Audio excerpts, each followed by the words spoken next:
नींद एक ऐसी चीज़ है जिससे हर कोई वाकिफ़ है। एक एवरेज इंसान अपनी ज़िंदगी का तकरीबन 34% तक हिस्सा सोते हुए गुजारता है।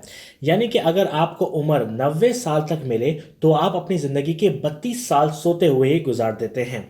उससे भी कमाल की बात यह है कि साइंस को कोई ख़ास आइडिया नहीं है कि इंसान एक्चुअली सोते क्यों हैं। आई नो कि ये एक ऐसा सवाल है जो कि आपको शायद बहुत ही अजीब लगे, लेकिन जब आप मेरी इस वीडियो को देखेंगे तो आपको शायद ये जर्नी बहुत ही मिस्टीरियस एंड दिलचस्प लगे। This is Gauhar Rizvi and you are on my channel.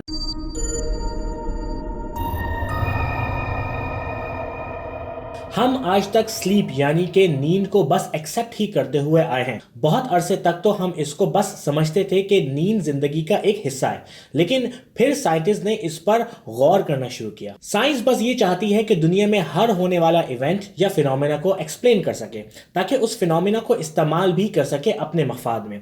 इसी वजह से आज इंसान जहाज़ों और कश्तियों में सफ़र करते हैं, क्योंकि साइंस इस मामले में इंटरेस्टेड थी कि परिंदे उड़ते कैसे हैं और पानी में हम तैरते कैसे हैं। Back to our topic. हमें लगता है कि सोते हुए हमारा दिमाग शट डाउन हो जाता है, लेकिन मॉडर्न न्यूरल साइंस हमें बताती है कि ऐसा नहीं है। हमारे ब्रेन का सेंट्रल हिस्सा एक बायोलॉजिकल क्लॉक की तरह काम करता है और हमें बताता है कि हमें कब सोना चाहिए है और कब जागना। एक्चुअली सुबह की रोशनी जब हमारी आंखों में जाती है तो हमारे ब्रेन को सिग्नल मिलता है कि अभी उसे उठ जाना चाहिए, और रात का अंधेरा हमें इंडिकेट करता है कि ये वक्त सोने का है। सदियों से हम इसी तरह रहते हुए आए हैं कि रात को सोना और पूरा दिन जागना। चेंज तब आया जब पहली बार थॉमस एडिसन ने बल्ब इजाद किया। इस कमाल की इन्वेंशन से हमें इकोनॉमिक प्रोग्रेस मिली। इससे शहरों में रोशनियां बढ़ गईं और देखते ही देखते हमें रातों में भी दिन का समय मिलने लगा। आप रात में किसी भी घर या किसी मॉल में जाएं, आप यूजली ये नहीं बता सकते कि ये अभी दिन हो रहा है कि रात। इससे हमारी बायोलॉजिकल क्लॉक्स डिस्टर्ब होना शुरू हो गई। जब हमें सोना चाहिए था यानी कि रात में, हम उस वक्त जाग रहे होते थे, और जब हमें जागना चाहिए था यानी कि सुबह के वक्त, हमसे उठा नहीं जा रहा होता था। इससे हमारे न्यूरल फंक्शन के साथ साथ हमारी परफॉर्मेंस, अलर्टनेस, डिसीजन मेकिंग, हर चीज इफेक्ट होती है। बहुत सी रिसर्चेस के मुताबिक depression, heart diseases, cancer and even के टाइप 2 डायबिटीज का लिंक भी हमारी स्लीप साइकिल की डिस्टर्बेंस से जुड़ता है। पहले जमाने में हमारी स्लीप साइकिल रात के अंधेरे से शुरू होती थी और सुबह 6 या 7 बजे तक की हुआ करती थी, लेकिन अब थैंक्स टू लाइट पोल्यूशन हम आज भी 6 या 7 बजे उठते हैं, लेकिन सोते और भी ज्यादा लेट हैं। एक एवरेज इंसान को 8 से 10 घंटे की नींद की जरूरत होती है, लेकिन साइंटिस्ट कहते हैं कि हर इंसान को अपनी बॉडी से पूछना चाहिए है कि उसकी बॉडी को कितनी नींद की जरूरत है।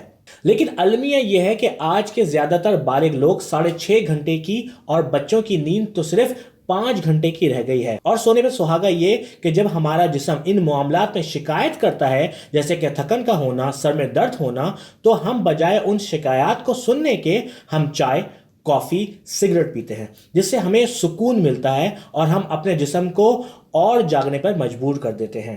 हमारी स्टडीज ये भी शो करती हैं कि सोते वक्त हम अपनी एनर्जी कोई खास नहीं बचा रहे होते।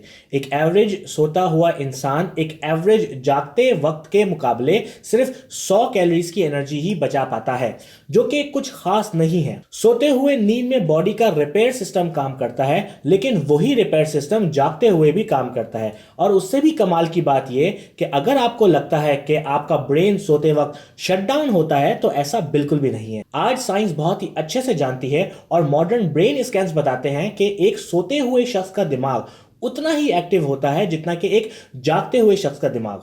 ना सवाल ये उठता है कि जब सोते हुए हमारा बॉडी सिस्टम नॉर्मल काम करता है, हमारा ब्रेन नॉर्मल काम करता है, तो एक्चुअली हम सोते ही क्यों हैं? क्या ही अच्छा होता कि हम 24 घंटे जागते रहते और हमारी दुनिया ज्यादा प्रोडक्टिव होती, राइट? तो एक्चुअली हम सोते क्यों हैं? साइंस के पास बहुत सी थ्योरीज हैं, लेकिन हम आज 3 को डिस्कस करेंगे। हमारी बॉडी नींद के दौरान अपने आप को रिपेयर करती है। नाउ ऐसा सच है, लेकिन हम थोड़ा पहले जान चुके हैं कि वही रेस्टोरेशन जागते हुए भी होती है। हालांकि नींद के दौरान थोड़ी ज्यादा रेस्टोरेशन होती है, लेकिन सिर्फ थोड़ी सी ज्यादा रेस्टोरेशन के लिए 33% तक का वक्त खर्च करना थोड़ा लॉजिकल नहीं लगता। Number 2, energy conservation. ये बात भी सच है कि हम नींद के दौरान एनर्जी कम खर्च करते हैं, लेकिन ये भी हमने जाना कि एनर्जी सेविंग इतनी ज्यादा नहीं होती कि जिसकी वजह से 33% वक्त को दांव पर लगा दिया जाए। एवोल्यूशन के हवाले से भी देखें तो सिर्फ थोड़ी सी एनर्जी को सेव करने के लिए कौन जानवर ये चाहेगा कि वो हमला आवर या किसी खूंखार जानवर के होते हुए सिर्फ इस तरह बेहाल पड़ा रहे। So it doesn't make any sense. एक बहुत इंपॉर्टेंट पॉइंट हमें मिलता है, वो है, और मेरा फेवरेट भी है, वो है ब्रेन फंक्शन। यस, यूजुअली हमारा ब्रेन बिल्कुल नॉर्मल होता है सोते हुए, और सोने के दौरान पूरे दिन की एक्टिविटीज को रिवाइंड करता है और मेमोरीज को सॉलिड करता है और उनको प्रॉपरली आर्काइव करता है। इसी वजह से अगर आप चाहते हैं कि आपके बच्चे या आपकी मेमोरी इंप्रूव हो तो आप कोशिश करें कि वो और आप प्रॉपरली सोएं। हमने ये मेरी हम ख्वाब क्यों देखते हैं वाली वीडियो में डिस्कस किया कि किस तरह हमारे उस वक्त के ब्रेन फंक्शन की वजह से हमें ख्वाब नजर आते हैं। सो हमें अभी तक ये अंदाजा हो चुका है कि हमारी नींदें हराम हो चुकी हैं, नो ऑफेंस प्लीज। तो सवाल ये आता है कि हम इस मामले में क्या कर सकते हैं। यहां मैं कुछ नुकात सामने रखूंगा। अपने घर के बेडरूम को जहां आप सोते हैं उसको बेहतर करें। रात के वक्त लाइट्स बहुत डिम करें या बंद ही कर दें। रात के वक्त वॉशरूम में ब्रश करते वक्त भी लाइट्स डिम रखें। यह बहुत ही कॉमन प्रॉब्लम है कि आप रूम तो अपना बेहतर कर लेते हैं, लेकिन रात को वॉशरूम की तेज लाइट आपके ब्रेन को वापस जागने के लिए ट्रिक करती है। एक और बहुत बहुत ही इंपॉर्टेंट पॉइंट के रूम में अंधेरे में लैपटॉप और मोबाइल इस्तेमाल मत करें। ये लाइट आपके ब्रेन को ट्रिक करती है जागने के लिए। अगर आपको फोन इस्तेमाल करना है तो अपने बेडरूम से बाहर जाके कर लें। अपने जिस्म से पूछें कि उसको कितनी नींद दरकार है और कोशिश करें कि तकरीबन 8 घंटे तो सोएं। हमें आज की वीडियो से अंदाजा हुआ कि नींद कितनी इंपॉर्टेंट होती है और क्यों हमें अपनी नींद पूरी करनी चाहिए। साइंस को अभी भी अंदाजा नहीं है कि हम एक्चुअली सोते क्यों हैं, लेकिन हमें अच्छा खासा मालूम है कि अगर हम सोए नहीं तो इससे हमारी नॉर्मल जिंदगियां कितनी मुतासिर हो सकती हैं। होप कि आपको ये मेरी वीडियो पसंद आई हो। अगर आपके पास कोई भी सवाल है तो मुझे प्लीज बताएं and I will reply you. Please मुझे YouTube पर सब्सक्राइब करें www.youtube.com/mychannelvideo and I will see you in the next video.